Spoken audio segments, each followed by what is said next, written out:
All right, am I on? Good evening. How is everybody? I heard two people. That's a start. It's good to be with you at Southgate. I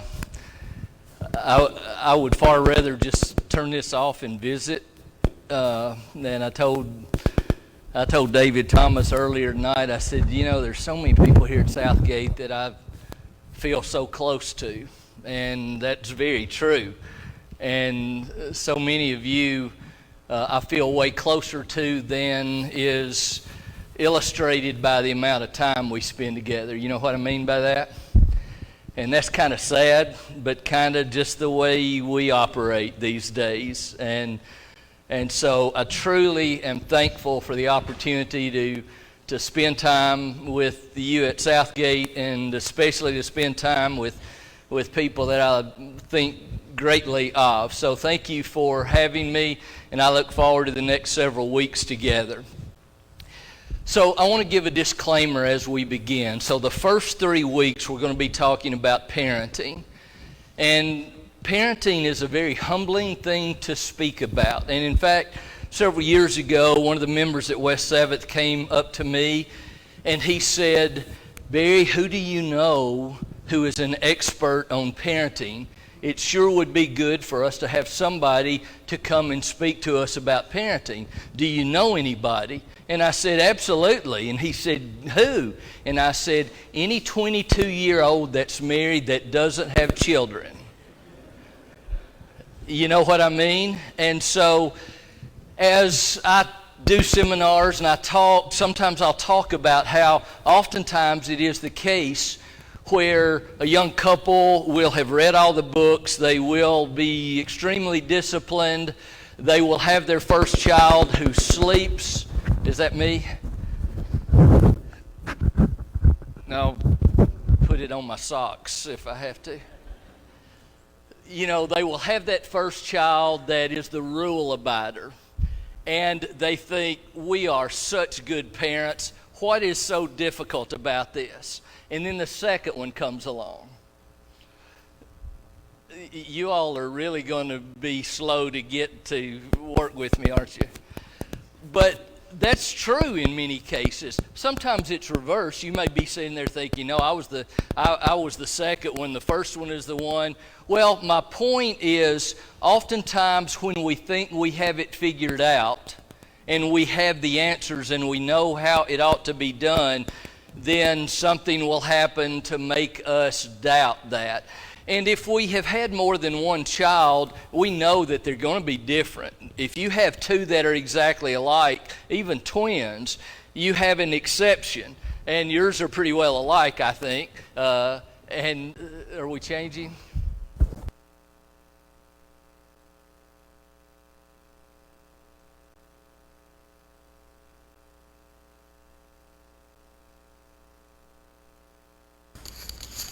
Am I doing it right? I'm not, am I?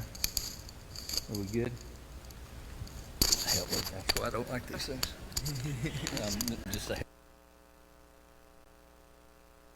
And this is being streamed in podcast too, right?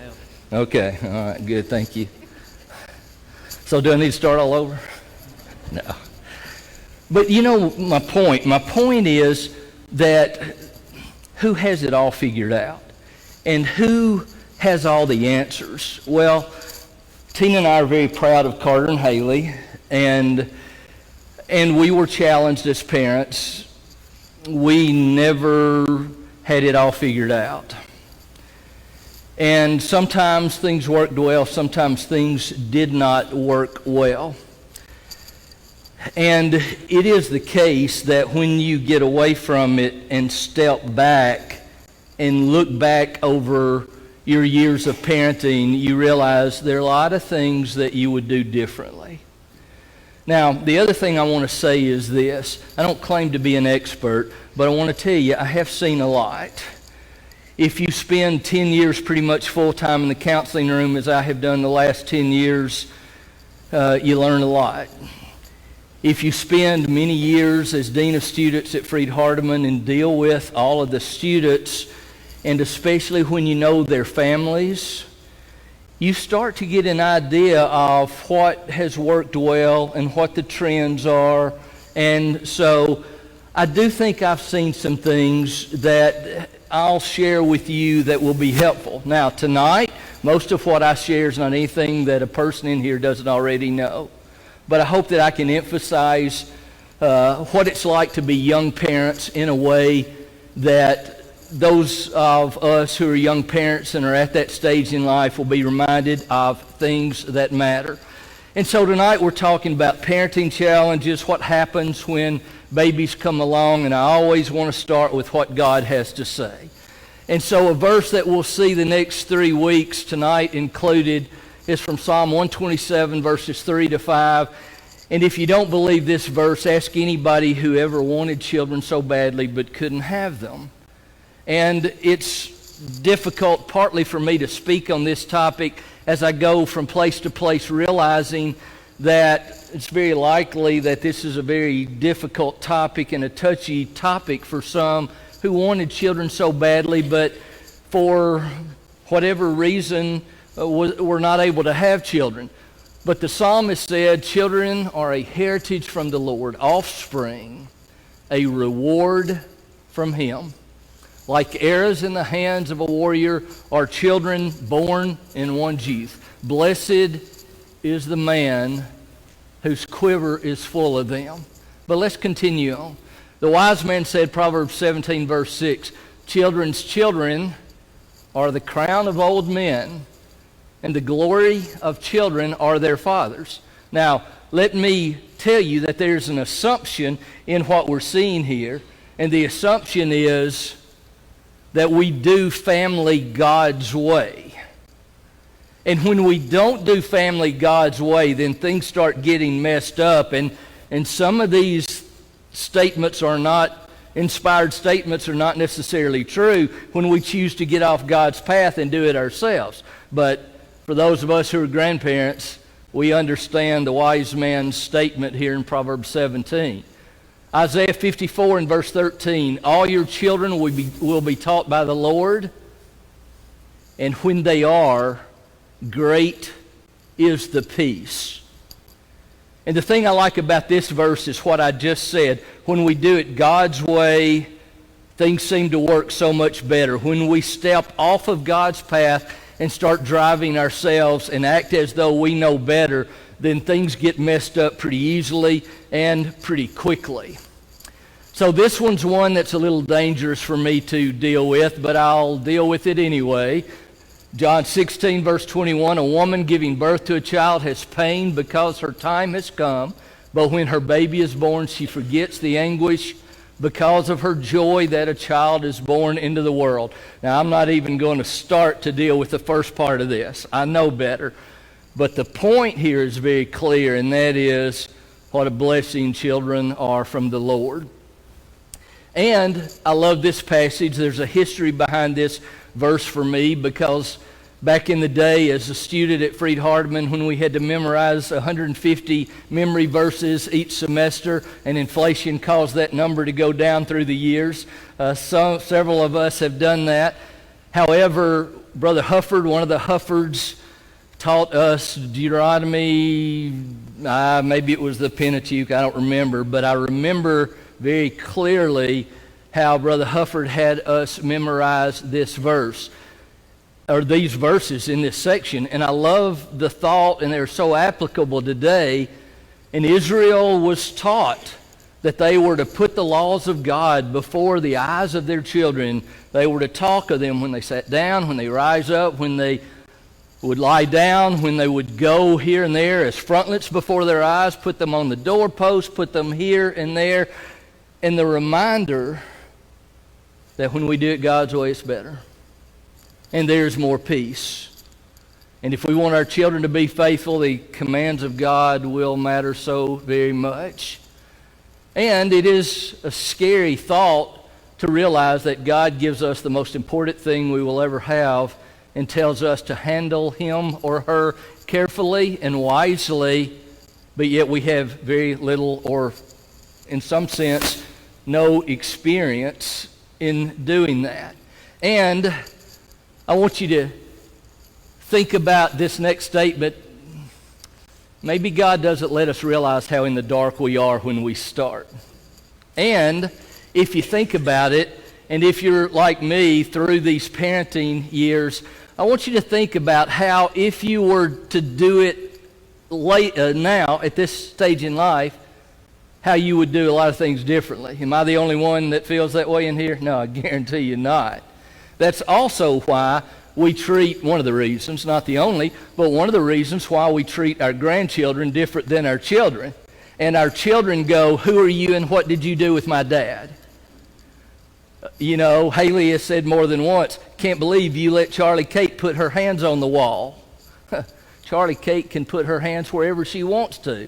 We'll repaint if we have to. Why? Well, part of that is Papa spoiling Charlie Kate. And part of that is at age 61, I realize that there are things in life way more important than whether or not you have to touch up a wall. That's an example of how, boy, when we get started, we're gung-ho, we want to do everything well, but sometimes our ideas are flawed. And that's called human nature.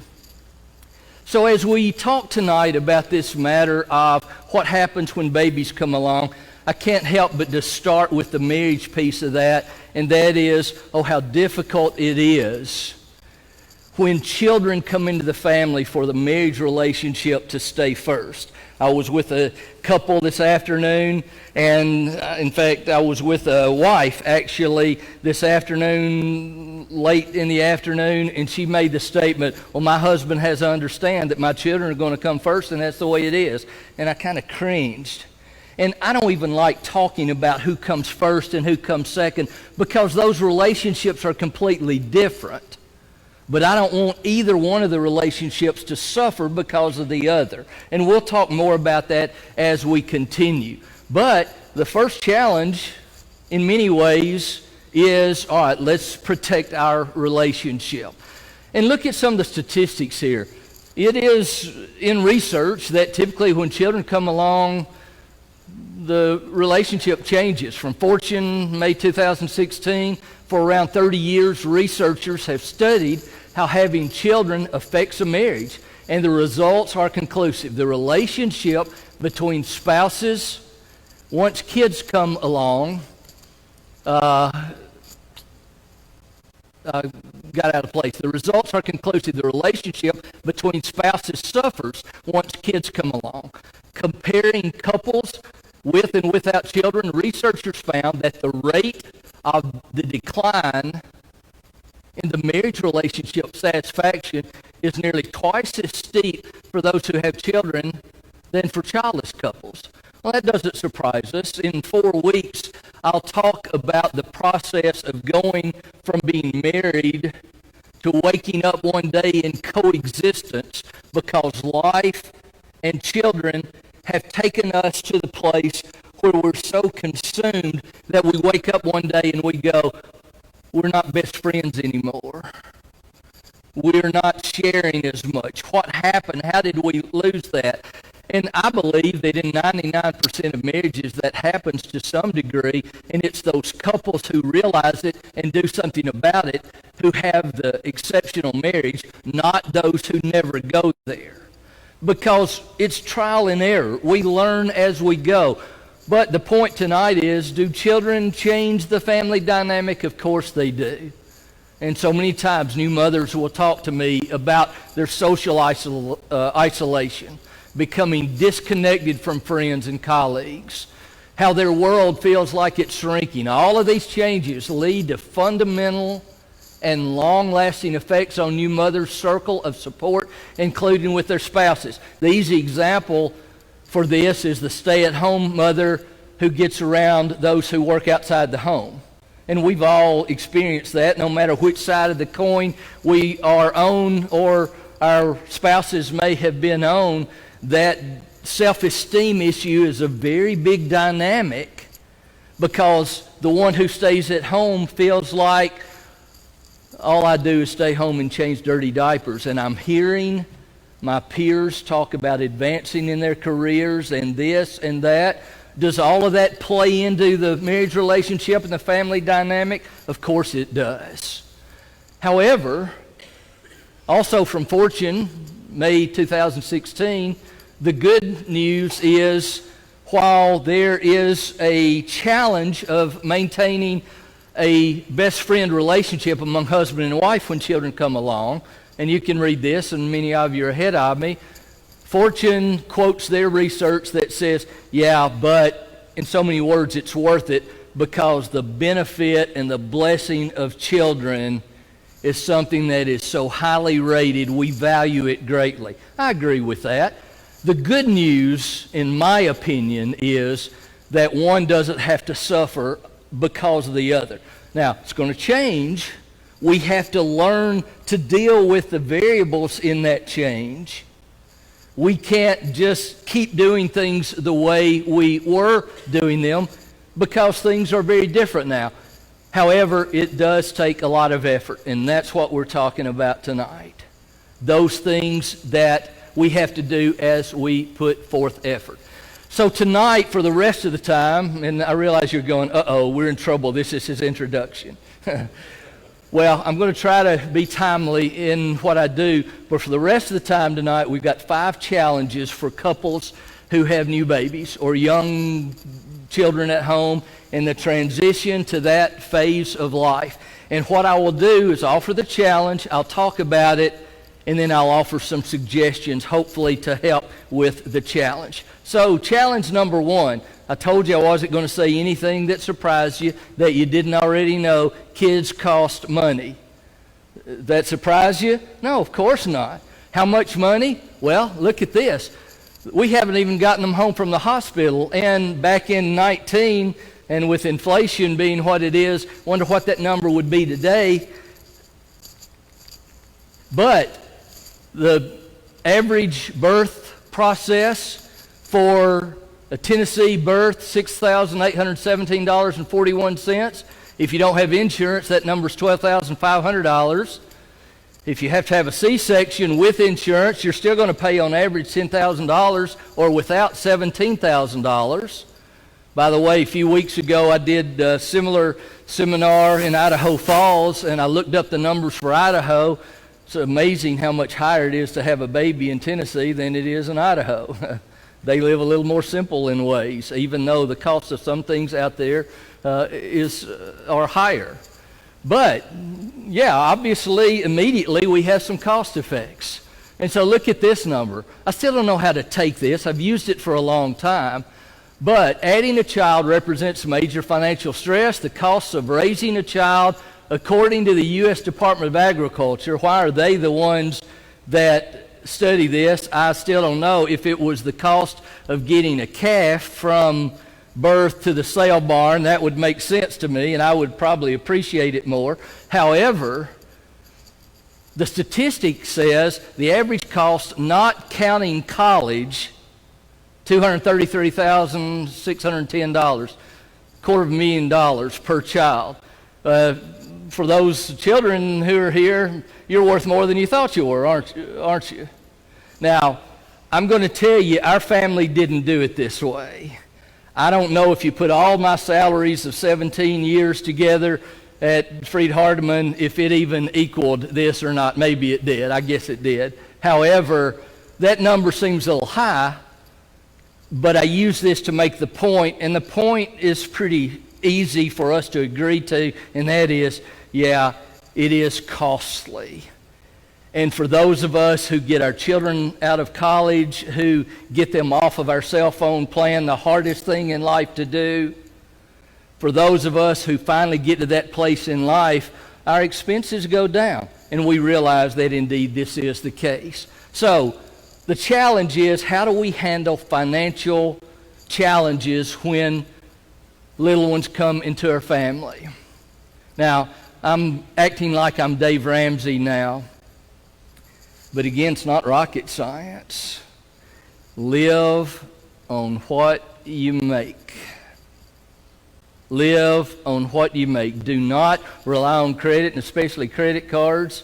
If I had any numbers to indicate to you tonight how many couples I talk with every week in the counseling room who are in financial trouble and the stress that adds to their marriage, the numbers would surprise all of us. And why is it a problem? Well, because we start getting behind and that mountain grows and grows and grows. And part of this is this mentality that we want our children to have more than we did growing up. Now, I'm going to talk about that either next week or the week after. Next week, I'll talk about the matter of dealing with adversity and challenges, not overprotecting children and the damage that does to them. This falls into that category. We have to admit, or should admit, that we live in the most blessed country in the world when it comes to materialism. That's a good thing, and it's a bad thing. It's a dangerous thing. Each of us would admit that we are more materialistic than we wish we were. Most of us would, at least. And we need to realize the effect that has. And when we think, oh, my child has to do this and be on this travel ball and play this and go to this and that, and how expensive so much of that gets, and oh, it's for my little baby. It's easy for us to want to feel that way, but we have to be careful with it.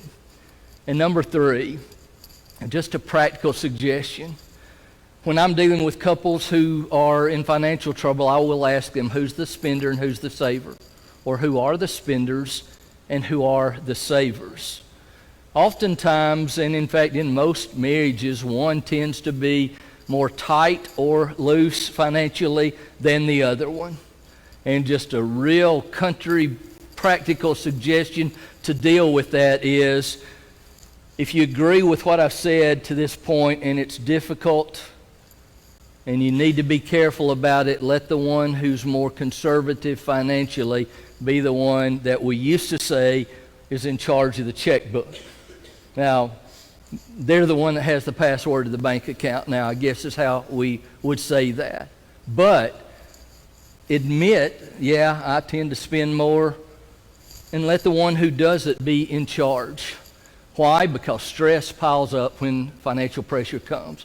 All right, I got to move. Number 2, what about household responsibilities? They don't change at all when a baby comes, right? If I were to say that, women would get up and walk out of the room and I'd be in trouble and this would be my last week. Well, I'm not, because we know that is simply not the case. However, whose lives change more when the baby comes? Mom or dad? Well, what happens is when babies come along, whether moms work outside the home or not, their lives completely transform. If you talk to a new mother and say something about the words free time, stand back. Be careful with that, because the first word you're going to hear is free time. Are you nuts? Or something like that. But what happens for dads generally is they don't have as much free time because they want to help and they want to spend time with little one and they want to do their part, but they usually continue with their hobbies. They just don't do them as often. They continue to do things that are important to them. And what happens to mom when that's happened over an extended period of time? Resentment. Why? Because I feel like I never get any time for me. And how I often hear phrases like, oh, if I could just go to the bathroom by myself without some little one tugging on me or pounding on the door. Yeah, sure. However, there's a point there, a message there for those of us who are fathers. Resentment takes place. Not only do responsibilities increase, free time decreases, or what's free time? So how do we handle this? Well, I'm moving pretty quickly, but stay with me. Number 1, husbands, be attentive. If you don't agree with what I've said, step back and think about it. Talk about it when you go home tonight if you have little ones at home, because we all know that this is true. And moms feel oftentimes so very overwhelmed. And husbands need to be more attentive, helpful, and sacrificial in giving of their time. Now, wives, I want to tell you something without the husband's hearing. You remember the old Pavlov Skinner principles? If you reward desirable behavior, it increases. And if you punish undesirable behavior, it decreases. So when Dad comes in and says, "Oh, let me help you for that," you give him a big hug. You thank him. You tell him what a big deal it was for him to give you 30 minutes by yourself. And he goes, "Oh, that was kind of nice. I might do it again tomorrow."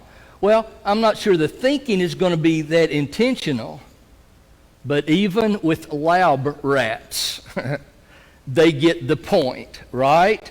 So when Dad does this, be smart enough to reward him for it so that he's inclined to do it more often. Challenge number 3. Which one of us, which couple of us married, raised our children, and the two of us had exactly the same parenting style when it came to discipline in every decision that we made? I want to meet you. I have never met you yet. Why? Because that's just a very unusual thing that I think never happens. Why does it not happen? Well, because our parents were different. Tina's parents raised her differently than my parents. They needed to. Our personalities were different. They had different backgrounds from each other. All of these things come into play. And so many times, again, when I'm in the counseling room, things come up like we just can't agree when it comes to how to handle the children. Or we can't agree on discipline. And I say, of course not. It's not whether or not you disagree. It is how you handle it. And look at this paragraph. This came from Focus on the Family. John and Sherry discovered that they differed on just about everything when it came to the baby. John is just much more laid back than I am, says Sherry. He gets on the floor and plays wherever our son happens to be, even if it means overturning the laundry basket. He lets naps happen anywhere, anytime too. I'd come home to see Jake sleeping in the middle of a circle of toys on the living room floor at dinner time. Sherry, meanwhile, wanted to set up PlayStations rather than have toys strewn around the house, as well as make sure things were put where they belonged to get Jake in the right habit. Ditto for scheduled naps. We were resentful and snapping at each other all the time, she says. And a lot of us read this and kind of grin and go, yeah, this one is this person and I'm the other, or vice versa. Why? Because, again, we are different. We have different personality types. We have different organizational skills. We have different levels of what matters. How clean the house is a bigger deal to one than the other. And so all of a sudden we've got a huge magnified opportunity for stress in the family because now we've got this little one and God has blessed us and eternity is dependent on what we do with that child. Well, when you say it that way, the scope of that's a pretty big deal, isn't it? So briefly, and again, I'm kind of getting into marriage a little more, but it's an important thing to know and to think about. It's okay to have differences. It's okay to not agree on everything, because if it's not, we're going to be in trouble. It's what do we do? Number one, respect that you're going to see things differently.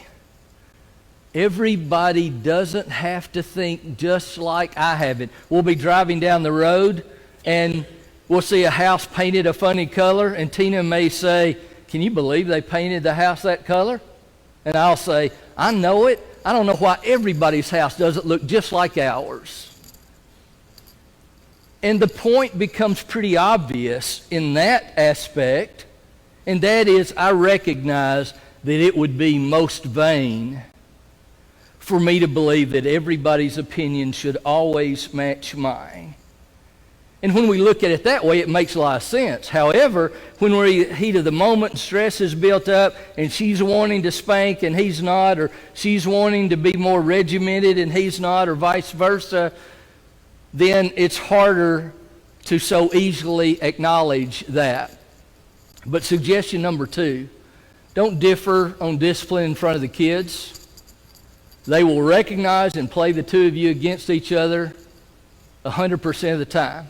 Now, this one's easy to prove because for those of you who were fortunate enough to grow up in two-parent households, which one did you go to when you needed something? Now, it'll surprise me if 98% of us can't answer that real quickly. Or if we got in trouble, which parent did we hope disciplined us? Oh, we can name that one every time. So were we just that much smarter than our kids, or do they do it too? Well, duh.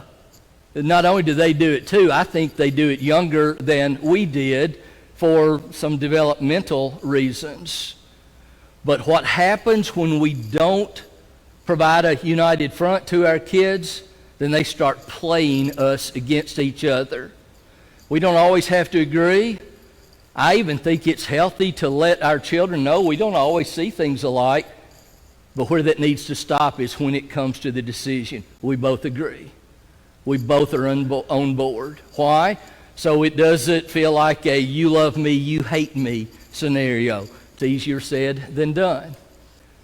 Pay attention, finally, to what works. Pay attention to what works. I remember hearing that my mother spoke at a ladies' day many years ago, and I remember a woman telling me afterwards, laughing because my mother made the statement, with one of our children, all we had to do is look at them. With the other one, we had to beat and beat and beat. You have any idea which one I was? Looks didn't do much to me. Why? Differences in personality.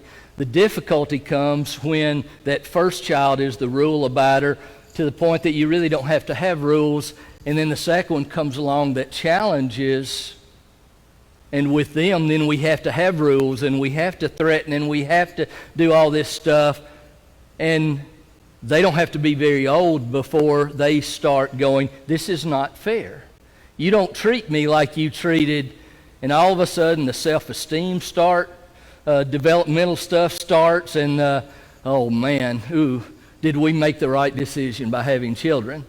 Moment happens. So challenge number 4. I talked a while ago about how important it is to have quality time for us. Tina and I, for many years, have done something that we call 8 weeks with 8 couples.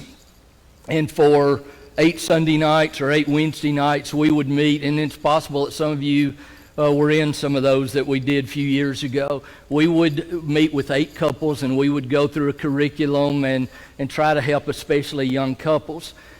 And every time we do that with young couples, and we talk about how important it is to have quality time, how important it is for husband and wife to have time without the children, to have date nights, to have times where they can keep their best friend relationship going. The moms always look at us, one or more, and say, you don't understand.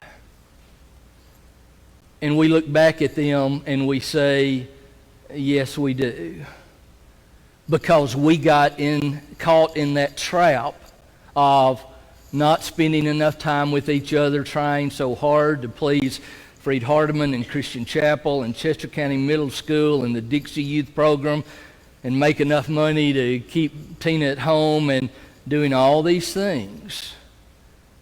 And if I had the opportunity to redo some of it, what I would redo would make sure that we had more of this. Why? Well, life did to us what it does to most everybody. And it sucks us into coexistence. And so when we tell young mothers or young parents, you make sure you find time and protect that,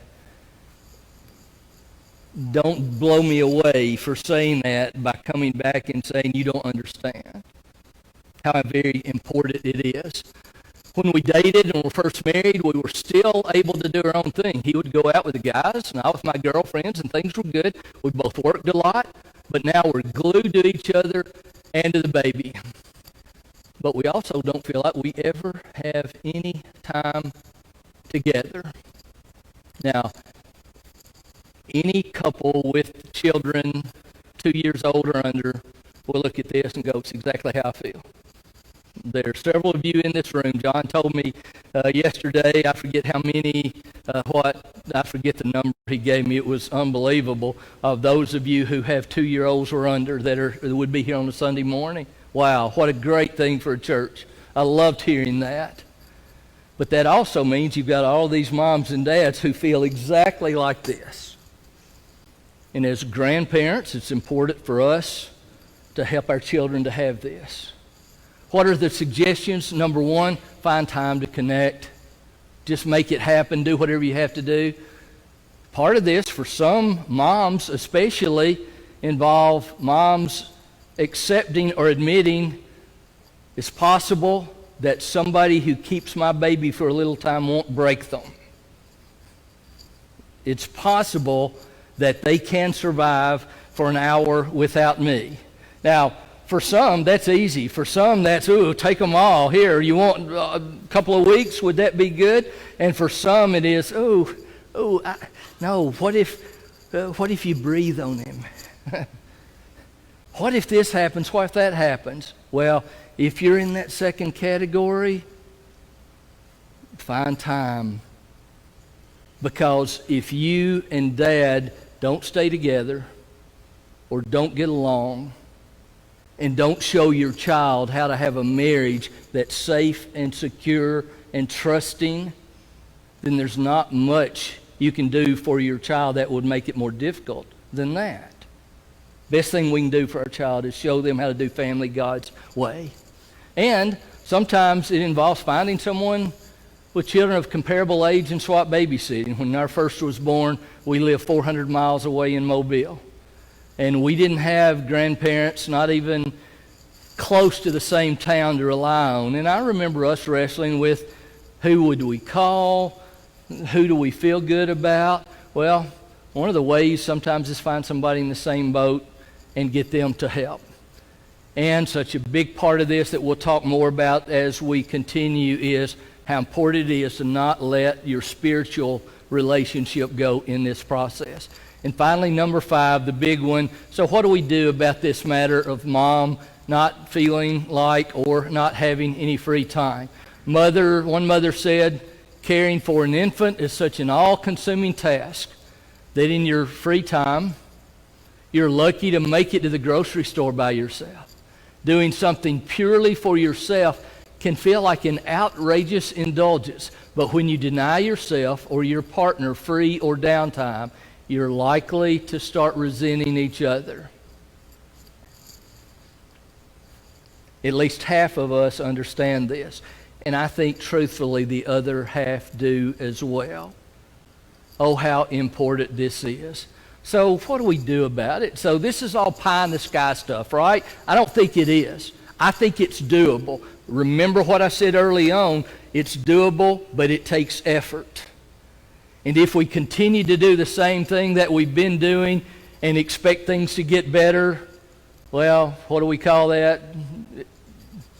Insanity, right? So suggestions. How do we make the effort? Dads, it's a great opportunity to have special bonding time with your little ones while giving mom a break. It enhances your relationship with your child or children and your wife. And it gives mom some re-energizing time. And you know what? I've heard over and over and over again, a little bit of time, just a little bit of time, gives me such a renewed energy, gives me such an opportunity. I'm ready to go again. Thank you for giving me that break. Moms, don't think you're the only one that can keep your little one alive. Several of us have done that pretty well. We probably won't break them, and if you have a problem with that, then remember it may take effort. Secondly, moms, don't think that you don't have time. And if after all my preaching tonight you still have said, I don't know where I'll find that time, I'm going to tell you, everybody will be better if you'll do whatever you have to give yourself that time. Why? Because the mentalness of not having breaks works on everybody. So that's my suggestions for tonight. I hope they were helpful. Next week we will talk about characteristics of raising older children, and the next week and then the fourth week we'll get into marriage. So tonight, as we draw this to a close, the invitation is always offered, and we encourage you tonight, if you need prayers of this church, or if you want to talk to one of the elders, then to do what you need to. Why? Because it is our goal to do family, to be parents, to be husbands and wives, to be sons and daughters God's way. Life is so much better when we stay on God's path. So if you need to come tonight, we'd encourage you to come.